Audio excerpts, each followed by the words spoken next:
बच्चों, प्राचीन समय से ही यदि हम जब से मनुष्य की उत्पत्ति हुई है, इस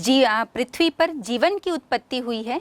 तब से बात करें तो हम देखते हैं कि कृषि जो है वो प्राचीन समय से ही चली आ रही है। कृषि का कार्य पहले से ही किया जा रहा है।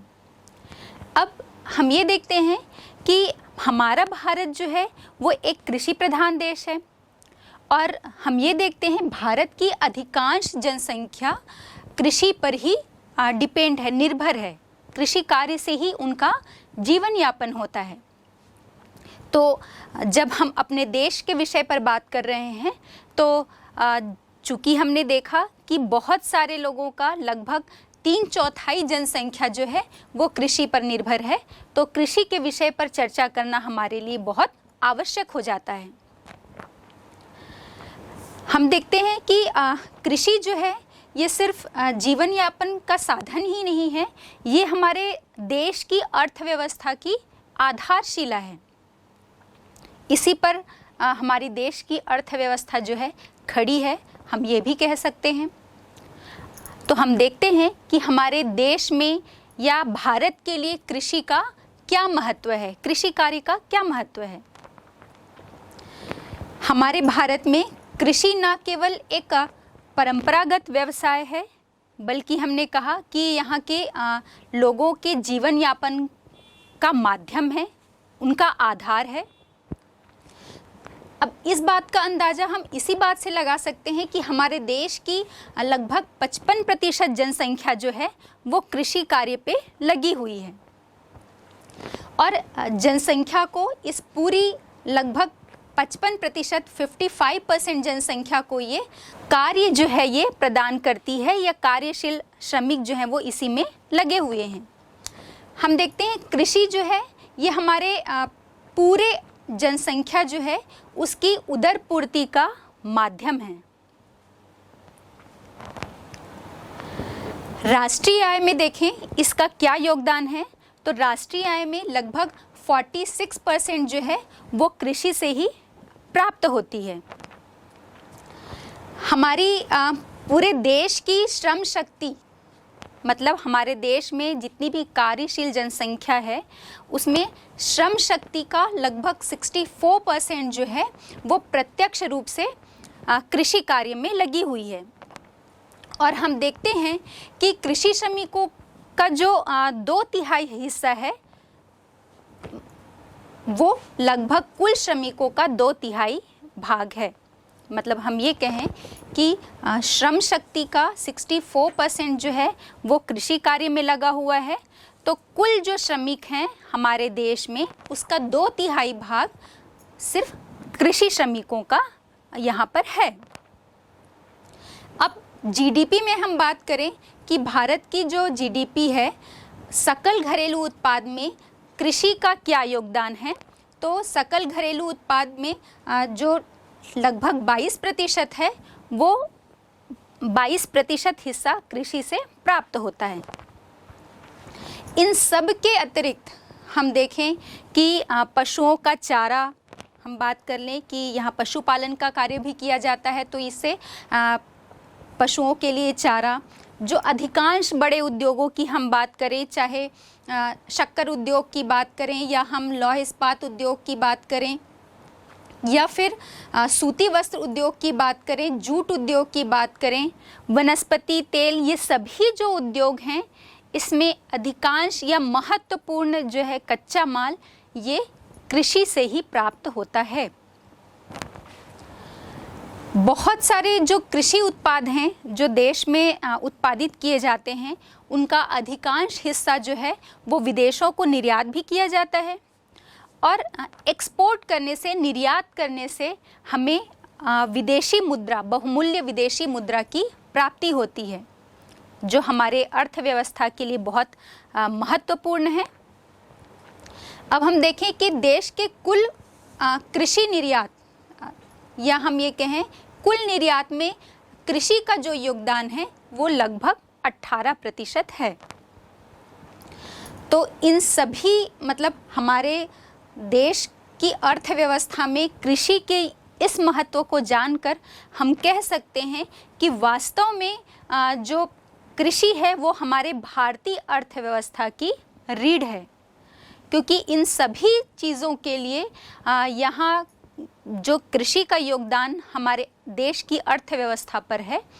तो बहुत सारी चीज़ें कृषि के ही इर्द गिर्द घूमती हैं।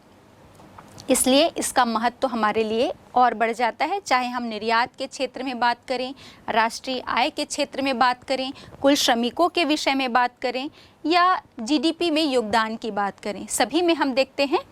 कि कृषि का योगदान जो है वो महत्वपूर्ण है।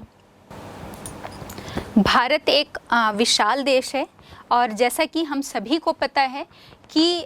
ये विशाल देश जो है, यहाँ जलवायु, मिट्टी, स्थलाकृति, इन सभी से संबंधित जो है वो बहुत सारी विभिन्नताएं देखने को मिलती हैं।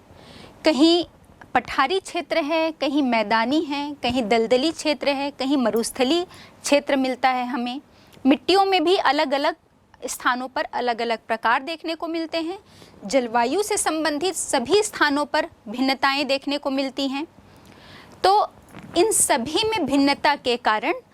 यहाँ पर कृषि कार्य में भी हमें भिन्नता देखने को मिलती है, या हम कहें कि कृषि के अलग अलग प्रकार यहाँ पर हमें मिलते हैं,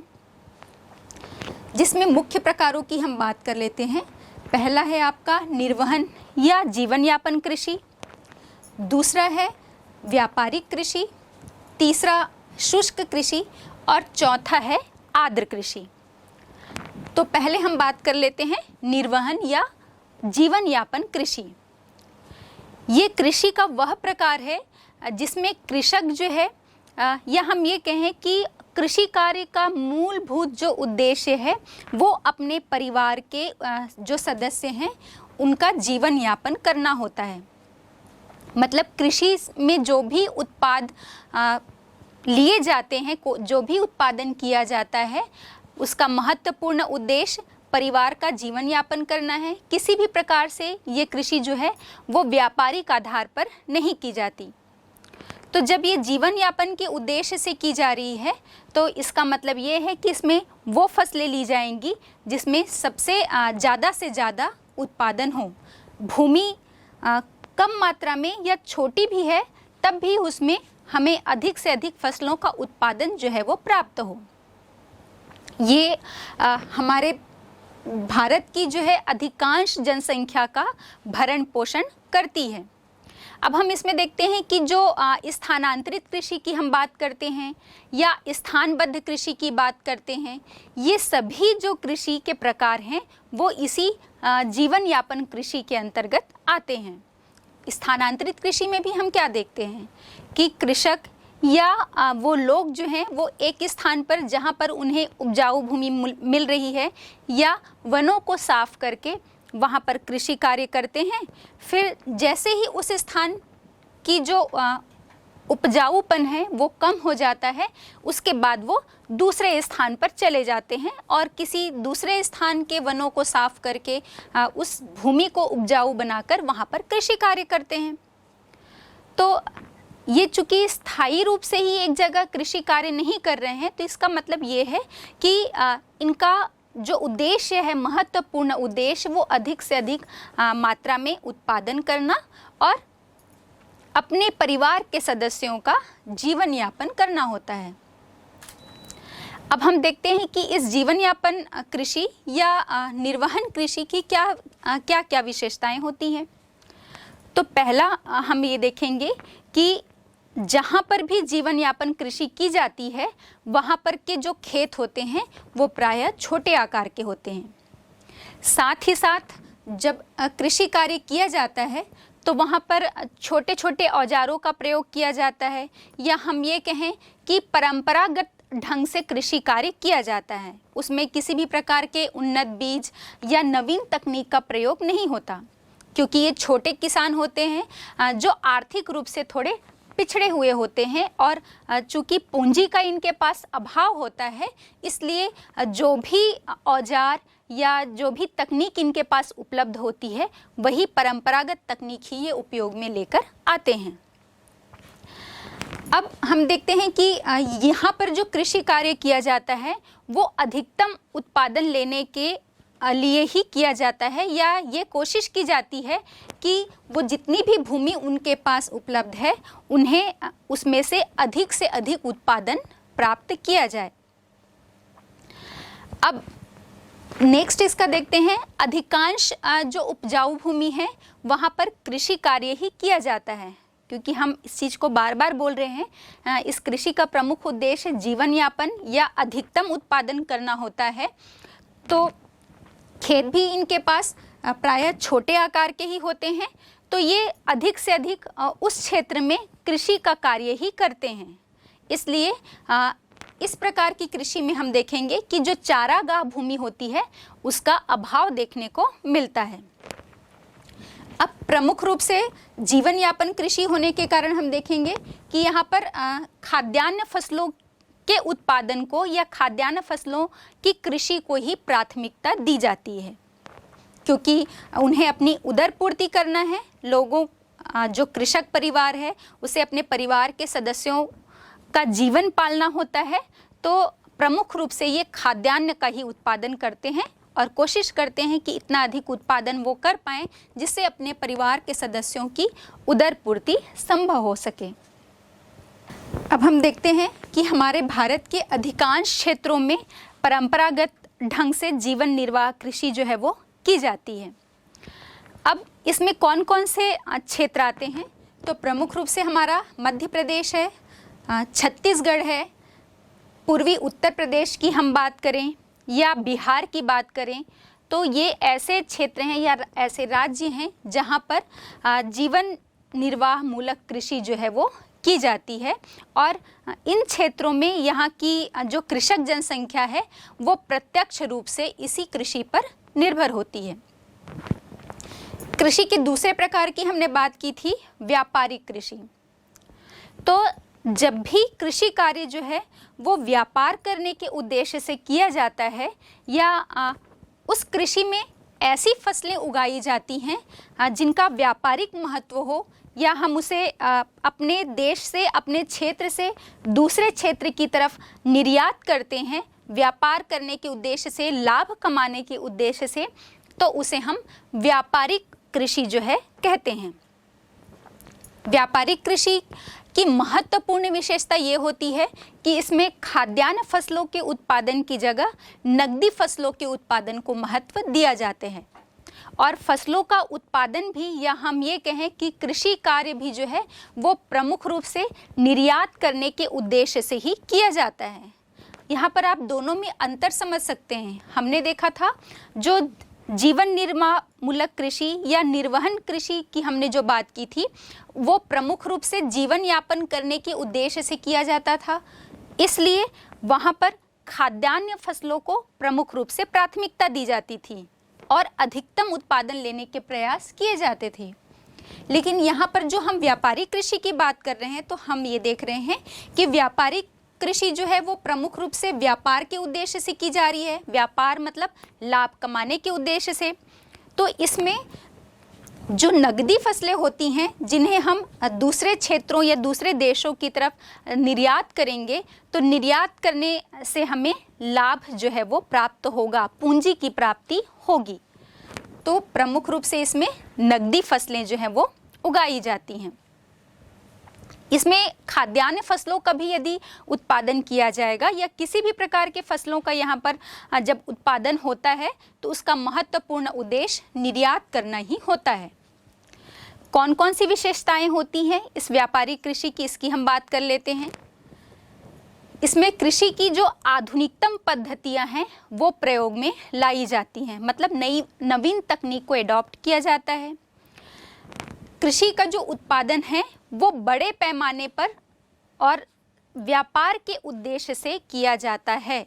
हमने निर्वहन कृषि में देखा था कि उसमें खेतों के जो आकार हैं वो छोटे होते थे क्योंकि उसमें छोटे कृषक शामिल थे।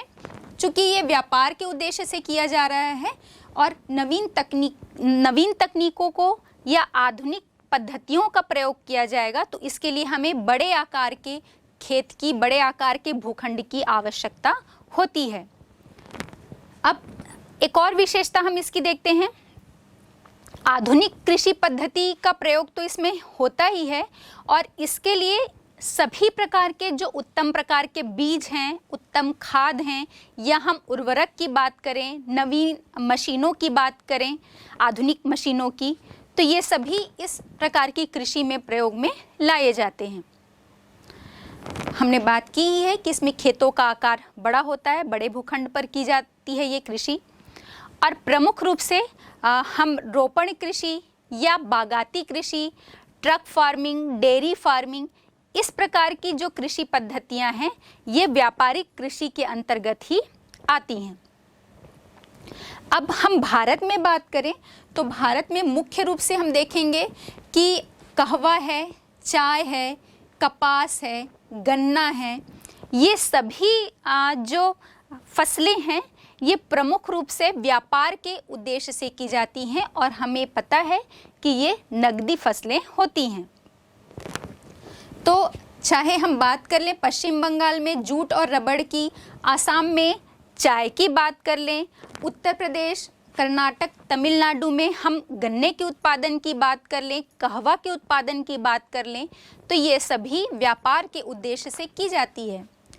और बच्चों, आपको पता होना चाहिए कि हमारे यहाँ जितनी भी अच्छी किस्म, अच्छी क्वालिटी का ये सारा जो उत्पादन होता है ये देश में उपभोग के लिए बहुत कम बचता है, क्योंकि इसका जो पूरा अधिकांश हिस्सा है वो विदेशों को निर्यात कर दिया जाता है और निर्यात करने से हमें विदेशी पूंजी जो है वो प्राप्त होती है।